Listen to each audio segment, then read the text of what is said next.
आले अवतार ए रते पामर जीव किती. प्रश्न असा आहे, ज्या विश्व मालकाने हे विश्व निर्माण केलंय, ज्या जगाच्या मालकाने हे जग निर्माण केलंय, त्या विश्व मालकाच्या बापाला जर या मृत्यू लोकाची यात्रा संपून जावं लागली तर तुमचा आणि बाप तुम्हाला मला सोडून गेला यात काहीच नवल नाही. लोक म्हणतात महाराज माझे वडील अपघाताने गेले, काही लोक म्हणतात माझे वडील कॅन्सरने गेले, काही लोक म्हणतात माझे वडील कोरोनात गेले, काही लोक सांगतात माझी आई या अमुक टमुक रोगाने गेली. खरं सांगू का, माणसं तुम्हाला सोडून गेले, माणसं मला सोडून गेले हे जगात विशेषच नाहीये. वाक्य परत लक्ष देऊन ऐका.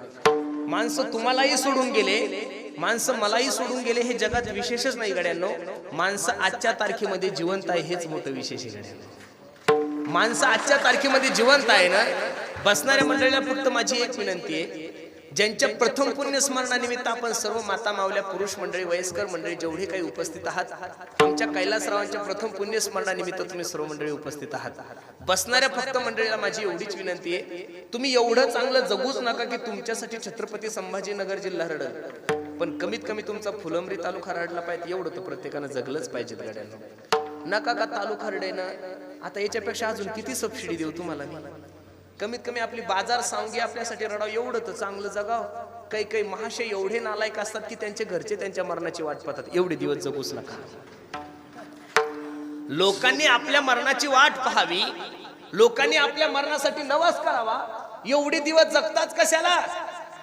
थोडे दिवस जगा, 45 वर्ष जगा, पण माझ्या छत्रपती शिवाजी महाराजांसारखं जगा. 22 वर्ष जीवन जगा, पण माझ्या ज्ञानोबरायासारखं जीवन जगा. वयाच्या 22व्या वर्षी ज्ञानोबरायला कुठंतरी थांबायची इच्छा झाली. आपण 90 वर्षाचं झालो तरी घर सोडत नाही. किती हलकट लोक आहे महाराज आपण. घरचे म्हणतात आम्हाला महाराज आमच्या म्हाताड्याला घेऊन जा पंढरपूरला, तरी आपण घर सोडत. मी खरं सांगू का, घरच्यांनी आपल्याला घराच्या बाहेर काढेपर्यंत घरात राहूच नका. एवढे दिवस कशाला राहता महाराज. म्हणून माझी विनंती, जीवन थोडं जगा.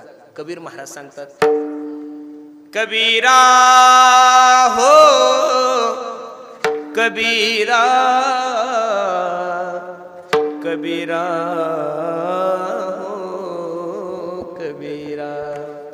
कबीरा जब हम पैदा हुए जग हसे हम रोए, ऐसी करनी कर चलो जग रोए हम हसे. माणूस किती चांगला होता, माणूस किती परमार्थिक होता, माणूस किती चांगला गायक होता, माणूस किती चांगला वादक होता, माणूस किती चांगला कीर्तनकार होता, हे महाराष्ट्राला कळण्यासाठी माणसाला मरावं लागतं. या महाराष्ट्राची सगळ्यात मोठी शोकांतिका आहे. अरे सिंधुताई सपकाळ ही अनाथाची माय होती. तुम्हाला मला कळण्यासाठी तिला बिचारीला मरावं लागलो. जिवंतपणे तिचा आश्रम कुठं होता मलाच माहित नाही, तर तुम्हाला काय माहित राहणार आहे महाराज. ती अनाथाची माय होती हे स्टेटसद्वारे लोकांना कळालं. तिनं जिवंतपणे किती गोर गरीब मुलींचा सांभाळ केला, किती अनाथ मुलींचे लग्न केले, हे तुम्हालाही माहित नाही, मलाही माहित नाही. माणूस कसा होता हे कळण्यासाठी माणसाला मरावं लागतं. अंत्ययात्रेमध्ये लोक चर्चा करतात, ओ दादा किती गोड माणूस होता हो आमच्या बाजार सांगीमध्ये. याच्यासारखा चांगला माणूस नव्हता महाराज. गोरगरिबाला सहकार्य करायचा, परमार्थामध्ये पुढे उभा राहायचा. कोणी कोणतीही देणगी मागायला जा, सर्वात मोठी देणगी राहायची गावामध्ये. कोणाची अडचण असू दे हा व्यक्ती त्याला सहकार्य करायचा. एवढा चांगला माणूस देव कसा बर घेऊन गेला. अशी जर कोणी कोणाच्या अंत्ययात्रेमध्ये चर्चा करत असेल तर समजून चालवतो देव माणूस आहे. काही लोक मेले की लोक तिकडे गौऱ्या रचत असतात आणि हे तंबाखूला चुना लावत म्हणतात, महाराज बरं गेलो आमच्या बाजार सांगीची घाण गेली असंही म्हणतात लोक महाराज. याने एक सुद्धा ग्रामपंचायत बिनविरोध होऊ दिली, याने एक सुद्धा सप्ताह चांगला होऊ दिला नाही. माणसासारखा आडवा माणूस जगात नाही महाराज कोण. तुम्ही थोडं विचार केलं तुमच्या लक्षात येईल. कुत्र, मांजर, डुक्कर, बैल, गाय, म्हैस जेवढे काही प्राणी तेवढे सगळे आडवे जन्माला घातलेले देवाने. फक्त माणूसच उभा जन्माला घातला. देव तर डोक्याला हात लावून बसला. हे बिलिंदर उभा असून एवढं आडवं चालतं. बायच्या असं आडवं असतं तर किती आडवं चाललं असतं.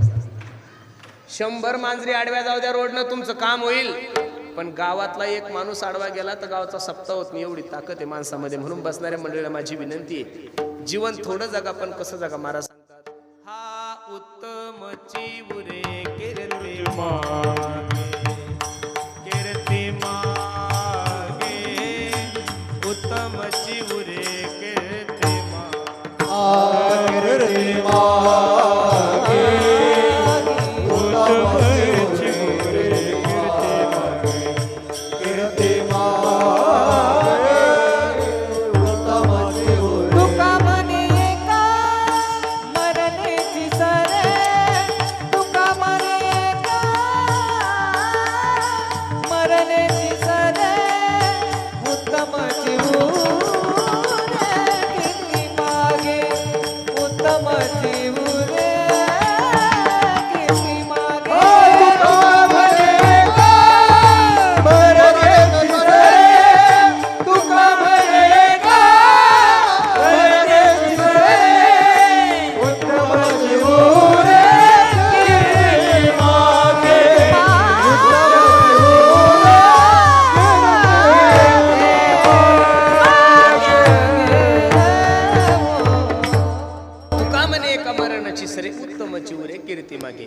तुमची उत्तम कीर्ती या जगामध्ये शिल्लक राहा वाटत असेल तर आजपासून प्रत्येकानं आपल्या जाण्याची तयारी करा. मी नेहमी सांगत असतो महाराज, थोर मोठ्या लोकांच्या जीवनाचा जर इतिहास पाहिला तर चांगला माणसाला जास्त जीवन नसतंच महाराज.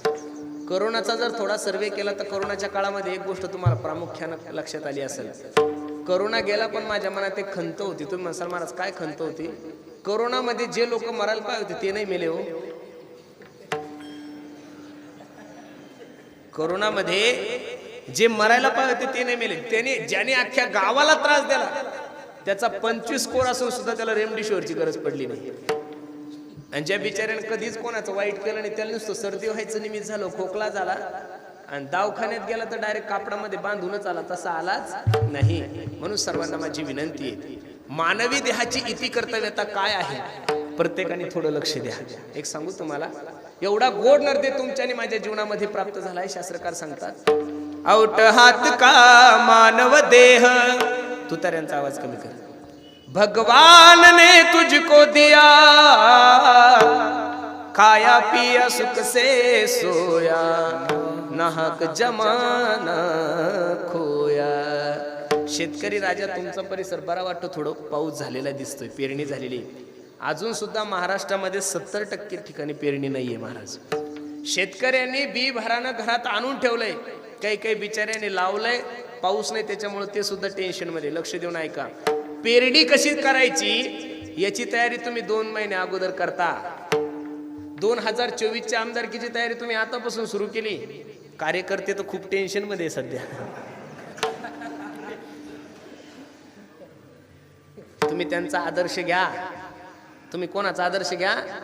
त्यांचा आदर्श घ्या. तुम्ही त्या नालायकासाठी स्वतःच्या भावाला बोलत नाही.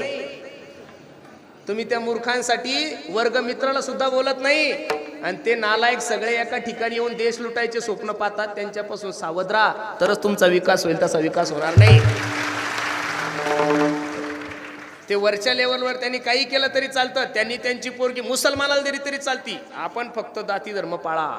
आपल्याला सगळं अवघड झालेलं आहे. म्हणून माझी बसणाऱ्या मंडळीला विनंती आहे, प्रत्येकाने राजकारण करा, पण राजकारण त्यांच्यासारखं प्रामाणिक राहून करा.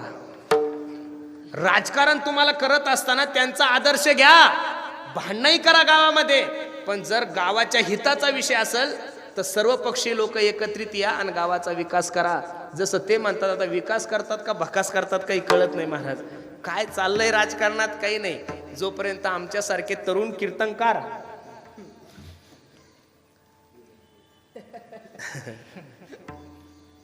आमच्यासारखे जोपर्यंत राजकारणात येत नाही तोपर्यंत या महाराष्ट्राचा विकास शक्यच नाही महाराज. खरं सांगतो तुम्हाला, असं मला म्हणायचं होतं.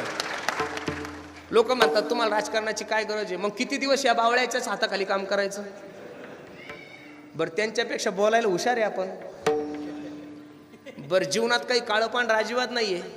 त्यांना वयाच्या 60व्या वर्षी जेवढा मान भेटायचा ज्ञानोबराय तुकोबरायच्या कृपेने तो आम्हाला 25व्या वर्षी भेटला. त्याच्यामुळं मानाची अपेक्षा नाही आणि पैशाची अपेक्षा नाही. खरं सांगू का महाराज, राजकारण चुकीचं का होत चाललंय माहितीये का? चांगले लोक राजकारणापासून दूर चालले, त्याच्यामुळे राजकारण चुकीचं होत चाललंय महाराज. चांगल्या लोकांनी तिथं उतरा. जोपर्यंत तुम्ही समाजासाठी पर्याय निर्माण करत नाही तोपर्यंत समाज तुमचा स्वीकार करणार नाही. विठ्ठल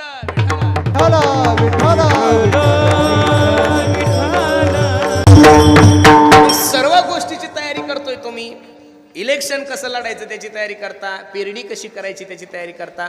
बसणाऱ्या सर्व मंडळीला माझी विनंती आहे, तुम्ही आणि मी जाणार आहोत याची कधी तयारी केली का तुम्ही? तुम्ही म्हणसाल महाराज जाण्याची काय तयारी आहे? कबीर महाराज सांगतात, श्वास श्वास पर कृष्ण भजी, वृद्धा सास ना खोय, ना जानेस श्वास की आवन होय न होय. मरणाची का रे